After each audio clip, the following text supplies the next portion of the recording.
गरुड़ पुराण के अनुसार जब किसी इंसान की मृत्यु होती है, उस समय आत्मा अपने स्थूल शरीर, भौतिक शरीर को छोड़ देती है। लेकिन आत्मा तुरंत अगले लोक में नहीं जाती। मृत्यु के पहले ही क्षण आत्मा को ऐसा लगता है जैसे वह नींद से जागी हो। वह अपने चारों ओर सब कुछ देख सकती है, अपने रोते हुए परिवार को, अपना निर्जीव शरीर और अंतिम संस्कार की तैयारी।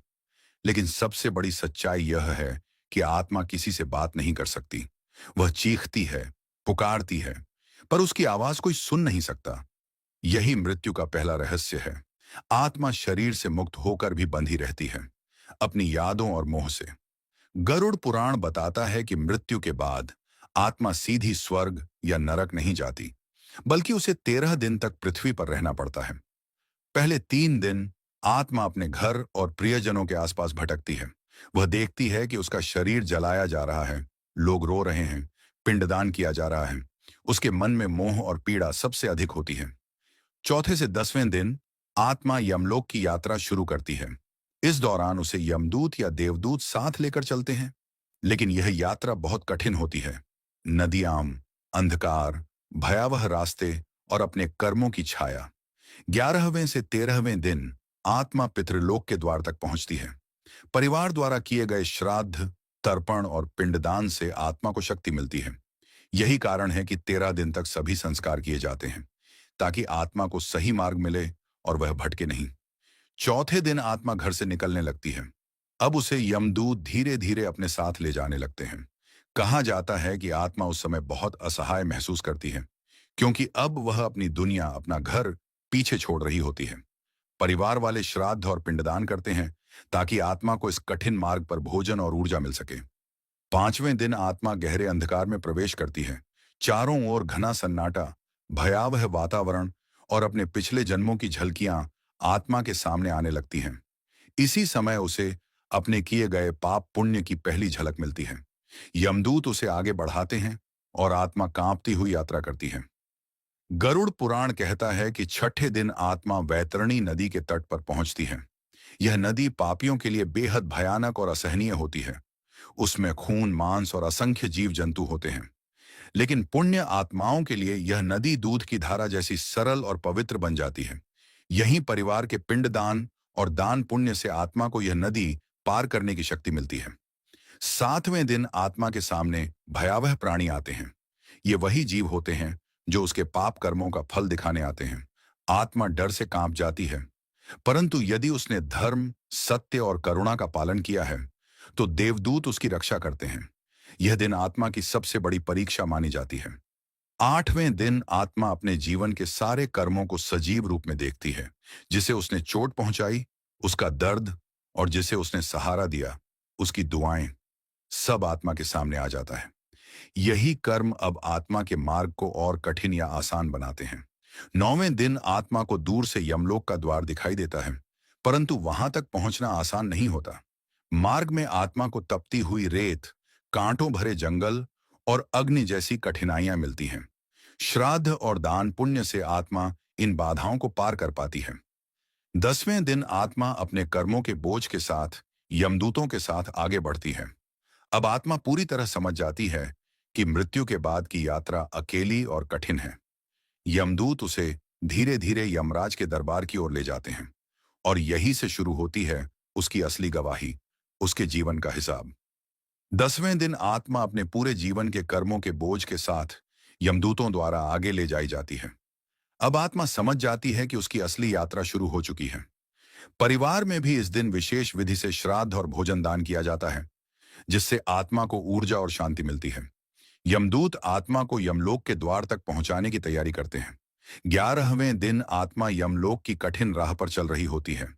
यह मार्ग कांटों, अंधकार और भय से भरा होता है। यदि परिवार इस दिन एकादश श्राद्ध करता है, तो आत्मा को भोजन और जल मिल जाता है। यही कारण है कि 11वें दिन किए गए कर्म आत्मा की सबसे बड़ी मदद माने जाते हैं। 12वें दिन आत्मा पितृलोक के पास पहुंच जाती है।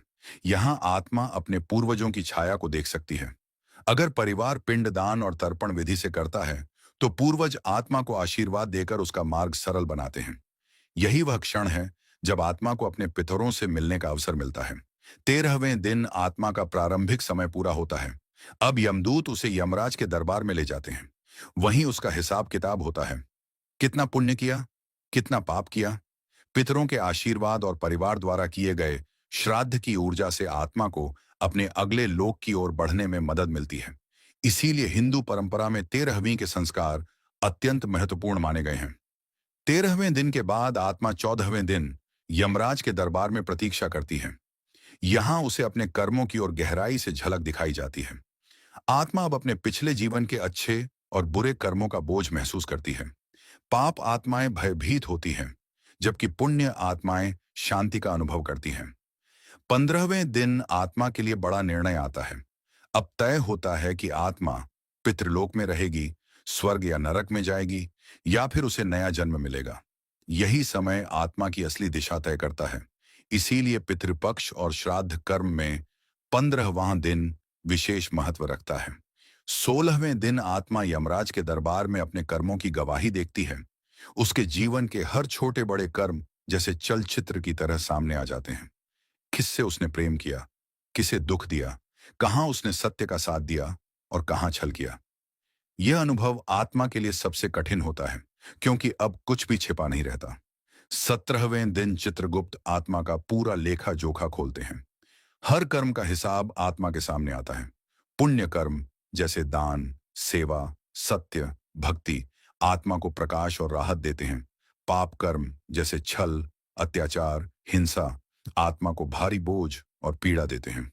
अब आत्मा का डर और आशा दोनों अपने चरम पर होते हैं। 18वें दिन आत्मा का निर्णय तय होने लगता है। यमराज आत्मा के कर्मों के अनुसार उसका मार्ग दिखाते हैं। पापी आत्माओं के लिए यमलोक का अंधकार और दंड तय होता है, जबकि पुण्य आत्माओं के लिए पितृलोक या स्वर्गलोक का मार्ग खुलता है। मोक्ष की संभावना केवल वही आत्मा पाती है जिसने सांसारिक मोह से मुक्त होकर परमात्मा की भक्ति की हो। 19वें दिन आत्मा की अंतिम सुनवाई होती है। यहाँ यमराज, चित्रगुप्त और अन्य दिव्य दूत मिलकर आत्मा का फैसला सुनाते हैं। कुछ आत्माओं को नरक की यंत्रणाएं झेलनी पड़ती हैं। कुछ आत्माएं पितृलोक में अपने पूर्वजों के साथ रहती हैं। कुछ आत्माएं पुण्यलोक, स्वर्ग में आनंद भोगती हैं और कुछ भाग्यशाली आत्माएं मोक्ष के मार्ग पर चल पड़ती हैं। 20वें दिन आत्मा अपनी अगली मंजिल की ओर बढ़ जाती है। जिसने पुण्य कमाए वह देवलोक या पितृलोक की ओर जाता है। जिसने पाप किए वह नरक के द्वार पर ले जाया जाता है। और जिसने आध्यात्मिक साधना की, परमात्मा का ध्यान किया, उसकी आत्मा मोक्ष की ओर प्रस्थान करती है। यही वह क्षण है जब आत्मा समझ जाती है कि जीवन अस्थायी है, पर आत्मा अमर है और कर्म ही उसकी वास्तविक पूंजी है। 21वें दिन आत्मा उस लोक के प्रवेश द्वार तक पहुंचती है जहां उसके लिए निर्णय लिया गया है। पापी आत्माओं को नरक लोक का अंधकारमय द्वार दिखाई देता है। पुण्य आत्माओं को पितृलोक या स्वर्गलोक की उजली राह नजर आती है और साधक आत्माएं दिव्य प्रकाश के द्वार के सामने खड़ी होती हैं, जहां से मोक्ष का मार्ग खुलता है। यह दिन आत्मा के लिए सबसे निर्णायक और भावनात्मक होता है। 22वें दिन आत्मा अपने कर्मों के अनुसार पहली झलक पाती है। जो पापी हैं वे नरक की यातनाएं दूर से ही देख लेते हैं। अग्नि, अंधकार और पीड़ा से भरे लोक। पुण्य आत्माएं दिव्य संगीत, सुगंध और प्रकाश से भरे लोक की झलक पाती हैं। जिनके कर्म मिश्रित हैं वे असमंजस में रहते हैं और यमदूत उन्हें राह दिखाते हैं। यह दिन आत्मा को अपने कर्मों का साक्षात फल दिखाने लगता है। 23वें दिन आत्मा लोकपालों से मिलती है। ये वे दिव्य शक्तियां होती हैं जो अलग अलग लोकों की रक्षा और व्यवस्था करती हैं। पाप आत्माओं को दंड देने वाले लोकपाल भयावह रूप में मिलते हैं। पुण्य आत्माओं को सुख देने वाले देवदूत स्वागत करते हैं। आत्मा यहां और स्पष्ट रूप से समझ जाती है कि उसका असली घर कौन सा है। 24वें दिन आत्मा का मार्ग लगभग तय हो चुका होता है। अब वह अपनी मंजिल के बहुत करीब होती है। नरक की ओर जाने वाली आत्मा को भयावह प्राणियों द्वारा ले जाया जाता है। स्वर्ग की ओर जाने वाली आत्मा को दिव्य रथ और पुष्पों से स्वागत मिलता है। मोक्ष पाने वाली आत्मा को दिव्य प्रकाश में प्रवेश करने का आह्वान मिलता है। ये वह क्षण है जब आत्मा को अपने अच्छे या बुरे कर्मों का वास्तविक अनुभव होता है। 25वें दिन आत्मा अपनी मंजिल में प्रवेश करती है। पाप आत्माएं नरक लोक में दंड भोगने लगती हैं। पुण्य आत्माएं स्वर्गलोक या पितृलोक में अपने कर्मों का फल भोगती हैं और मोक्ष प्राप्त करने वाली आत्मा परमात्मा में विलीन होने लगती है। यही वह क्षण है जब आत्मा का पहला चरण पूरा हो जाता है और उसकी अगली यात्रा शुरू होती है। 26वें दिन आत्मा अपने निर्धारित लोक में पूरी तरह प्रवेश कर चुकी होती है। पापी आत्मा अब नरक की यातनाओं का अनुभव करना शुरू करती है। पुण्यात्मा स्वर्गलोक या पितृलोक में दिव्य आनंद का अनुभव करती है और मोक्ष की ओर बढ़ने वाली आत्मा धीरे धीरे परमात्मा के प्रकाश में विलीन होने लगती है। यह दिन आत्मा की असली नई यात्रा की शुरुआत है। 27वें दिन आत्मा को अपने लोक की विशेषताओं का अनुभव होता है। नरक में आग की नदियां, पथरीले रास्ते और भयानक दंड दिखाई देते हैं। आत्मा अपने पापों के अनुसार यातना भोगती है। स्वर्ग में पुष्प वृष्टि, मधुर संगीत और दिव्य अप्सराओं का स्वागत होता है। आत्मा को वहां सुख और शांति मिलती है। मोक्ष मार्ग पर आत्मा हर बंधन से मुक्त होकर केवल शांति और आनंद में डूबी रहती है। 28वें दिन आत्मा को स्पष्ट रूप से अपने कर्मों का प्रत्यक्ष फल मिलने लगता है। पापियों के लिए यातनाएं और पीड़ा बढ़ जाती है। पुण्य आत्माओं को दिव्य सुख, देवताओं का साथ और अपार आनंद मिलता है। मोक्ष की ओर जाने वाली आत्मा अब पूरी तरह संसार के मोह से मुक्त हो जाती है और केवल ईश्वर की शरण में रहती है। 29वें दिन आत्मा अपने नए लोक में स्थिर हो जाती है। नरक की आत्मा यह समझ लेती है कि उसे अपने पापों का पूरा दंड भोगना होगा। स्वर्ग या पितृलोक की आत्मा आनंद पूर्वक अपने पुण्य का फल भोग रही होती है। मोक्ष पाने वाली आत्मा अब परमात्मा के साथ एकत्व की ओर और निकट हो जाती है। यही समय है जब आत्मा अपने नए घर को स्वीकार कर लेती है। 30वें दिन आत्मा की प्रारंभिक यात्रा पूरी हो जाती है। अब आत्मा पूरी तरह उस लोक का हिस्सा बन जाती है जहां उसे भेजा गया है। पाप आत्माएं नरक के दंड को सहते हुए अगले जन्म की प्रतीक्षा करती हैं। पुण्यात्माएं स्वर्गलोक या पितृलोक में अपने पुण्य का भोग करती हैं और मोक्ष प्राप्त आत्माएं परमात्मा में पूर्ण रूप से विलीन हो जाती हैं। यही वह क्षण है जब आत्मा का एक चक्र समाप्त होकर उसके अगले चक्र की नींव रखता है। गरुड़ पुराण कहता है, मृत्यु के बाद न तो धन साथ जाता है, न नाम, न शोहरत। साथ जाता है तो केवल कर्म। यदि आपने जीवन में सच्चाई, दया और भक्ति का मार्ग अपनाया है तो मृत्यु के बाद आत्मा को कोई भय नहीं होता। लेकिन यदि पाप, छल और अत्याचार किया है तो आत्मा की राह कठिन हो जाती है। इसलिए याद रखो, हर छोटा पुण्य, हर छोटी मदद, हर सच्चा कर्म ही आत्मा का असली धन है। जीवन में जो कमाओगे वही मृत्यु के बाद आत्मा का सहारा बनेगा। जीवन केवल खाने, कमाने और नाम बनाने के लिए नहीं है। जीवन का असली उद्देश्य है आत्मा को शुद्ध करना, दूसरों की सेवा करना और परमात्मा का स्मरण करना।